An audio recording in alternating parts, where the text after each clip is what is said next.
Niatnya bukan menyampaikan pendapat. Niatnya adalah bikin rusuh. Ini sudah menurut saya udah rusuh. Niatnya membakar.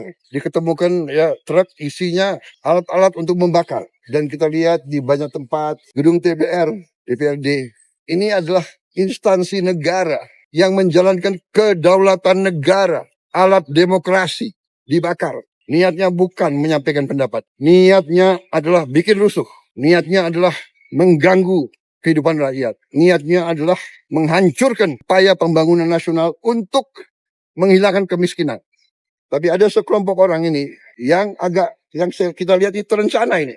Datang ke suatu tempat, bukan berasal dari situ, mau membakar, mau merusak, dan menciptakan amarah rakyat, menyerang. Ini tindakan-tindakan makar ini. Ini bukan penyampaian aspirasi. Ya, semua aparat negara akan selidiki siapa yang bertanggung jawab. Saya menduga kita sudah ada indikasi-indikasi dan kita akan tidak ragu-ragu. Jadi banyak yang bilang narasumber gua temuin itu, ini demonstrasinya aneh. Anehnya gimana itu sih? Anehnya kenapa? Karena BEM universitas, Badan Eksekutif Mahasiswa yang biasanya turun ke jalanan begitu, dan teman-teman NGO atau lembaga swadaya masyarakat yang bisa juga berkonsolidasi itu nggak ikut di dalam demonstrasi hari Senin. Biasanya ya kalau misalkan demonstrasi terakhir yang soal KUHAP, rancangan kitab undang-undang hukum acara pidana itu kan sempat ada demo juga. Itu beberapa hari sebelum demo tuh mereka rutin tuh berkonsolidasi, diskusi, menyampaikan apa sih substansi yang ingin kita gugat. Oke. Kali ini enggak ya? Kali ini enggak ada. Nah, bagaimana dengan koalisi masyarakat sipil, Anil? Karena biasanya polanya adalah tadi yang disebutkan oleh Husein. Informasi yang kita kumpulkan dan beberapa kali kita bicara dengan teman-teman dari koalisi masyarakat sipil dan BEM juga sih. Mereka biasanya ada diskusi, minta pendapat gitu kan, konsolidasi dengan koalisi masyarakat sipil. Nah, apakah koalisi masyarakat sipil ini juga diajak ngobrol, diajak diskusi dengan teman-teman yang turun ke lapangan ini? Ya, jadi Kang, gue udah wawancara juga salah satu komunitas namanya Bareng Warga. Mereka ini punya 20 organ di daerah. Dan mereka tidak menurunkan organnya itu di aksi tanggal 25. Mereka tidak ada koordinasi dengan atau konsolidasi dengan teman-teman yang turun tanggal 25. Jadi mereka sifatnya hanya memantau dan memberikan tips-tips untuk demonstrasi aman dan lain sebagainya. Jadi komunitas Bareng Warga ini mencurigai ada keanehan saat aksi tanggal 25 Agustus kemarin. Nah, cocok nih sama info gua. Keanehannya kenapa? Karena biasanya nih hasil analisis teman-teman ya di media sosial, itu biasanya akun-akun yang anti demokrasi sama anti demonstrasi itu selalu biasanya kan mendowngrade gitu aksi-aksi demonstrasi. Ngapain sih demo gitu kan, lalalili kayak gitu kan. Hidup Jokowi. Terus terus tiba-tiba mereka itu mendorong atau menyebarluaskan supaya ikut aksi demonstrasi tanggal 25 Agustus. Menunjukkan ini jangan-jangan ada yang mengorkestrasi demo tanggal 25 Agustus gitu. Gue tambahin ya, gue juga kemarin udah wawancara sama Drone Emprit. Jadi Drone Emprit ini kan pemantau traffic medsos gitulah. Jadi Drone Emprit ini menemukan emang ada beberapa kejanggalan. Salah satunya pengerahan pendengung, tapi narasinya itu diverse, gak merujuk sama satu sosok. Diverse itu istilahnya narasinya tidak tunggal.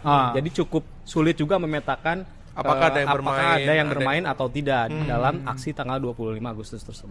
Keberagaman atau banyak narasi yang bermunculan yang diidentifikasi oleh Drone Emprit itu apa aja? Di media sosial ini kan temuan Drone Emprit ini setidaknya ada 3 hal yang mereka pantau. Pertama, bubarkan DPR, tapi narasi ini ada beberapa klaster. Salah satunya kekecewaan masyarakat terhadap statement-statement pejabat. Seperti misalnya yang membubarkan DPR itu hanya orang tolol, seperti itulah. Ada juga narasi yang mendorong Presiden Prabowo Subianto untuk membubarkan DPR. Narasi lainnya yang muncul adalah adili keluarga Jokowi. Jadi si mantan dibawa-bawa lagi. Atau si mantan yang memang mengorkestrasi. Kenapa rumah DPR yang di Kalibata ini situasinya kenapa? kita sudah reportase ke sana belum nih? Sudah. Jadi ada jurnalis Tempo. Namanya siapa itu? Yang Asli Bayongbong gitu kan. Egi dan Dian juga sudah 2 kali berarti kita ke sana. Bisa Jadi, masuk nggak itu? Bisa masuk dengan cara-cara jurnalis gitu kan. Jadi kalau misalkan kita menyatakan ingin reportase atau segala macam pasti dilarang oleh Pamdal di sana. Nah, begitu melihat kompleks perumahan DPR itu kondisinya sudah ibaratnya tidak terawat karena tidak dihuni lagi oleh para anggota DPR. Apa namanya, rumput-rumput sudah tinggi segala macam dan sepi. Nah, dulu kan kita kalau ketemu narasumber juga sering ya ke kompleks DPR kan. Banyak sekali mobil-mobil mewah, lalu juga ada yang diisi oleh anggota DPR, ada juga yang dikosongin tetapi diisi oleh para stafnya. Dan memang ya kalau ini dulu kalau kita diskusi sama teman-teman di DPR, dia juga mengeluhkan. Kenapa mengeluhkan? Bayangin Sen, tiap tahun itu pasti ada anggaran untuk renovasi, renovasi rumah. Tapi kita nggak tahu nih barangnya seperti misalkan nih gue sempat ditunjukin kayak misalkan lemari, katanya lemari bagus tapi dari hasil bubuk serabut dia bilang gitu kan. Ini kan pasti ada permainan apa dia. Kualitasnya lah ya. Kualitasnya mungkin diturunkan atau seperti itu gitu. Ya.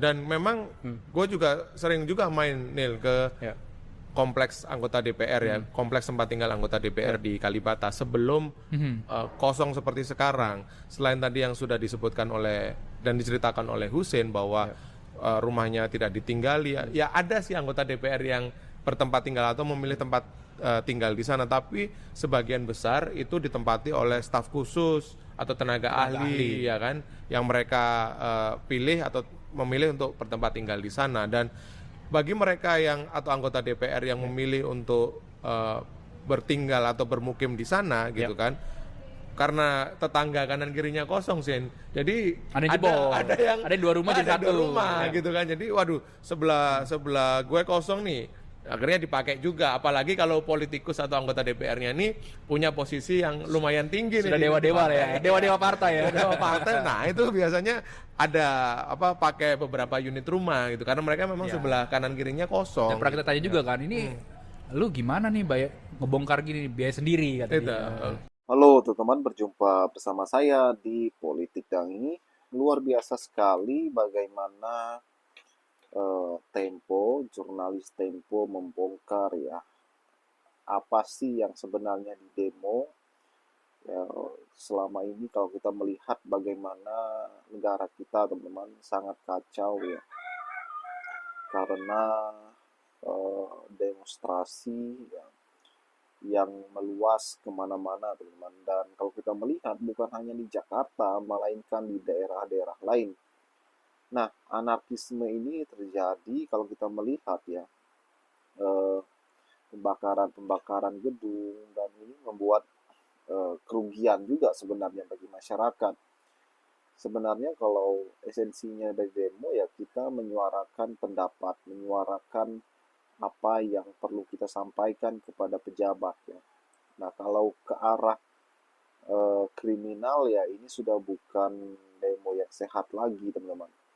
Dan inilah kenapa banyak influencer, banyak di media mengatakan kalau sudah malam ya itu lain lagi ceritanya.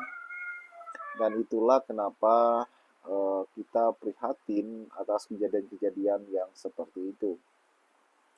Nah, terlepas dari itu bahwa sebenarnya para pejabat kita harus berkaca ya, harus hati-hati, harus menjadi pemimpin yang benar-benar membuat rakyat itu nyaman, tentram ya, dan percaya. Kalau pemimpinnya tidak mau mendengarkan aspirasi masyarakat lah, jadi bagaimana? Masa harus demo lagi dan demo lagi ya kan? Itulah kenapa pemimpin harus peka terhadap apa yang masyarakat inginkan. Karena pemimpin adalah atau pejabat adalah orang yang kita percaya, kita pilih. Bagaimana menurut kalian?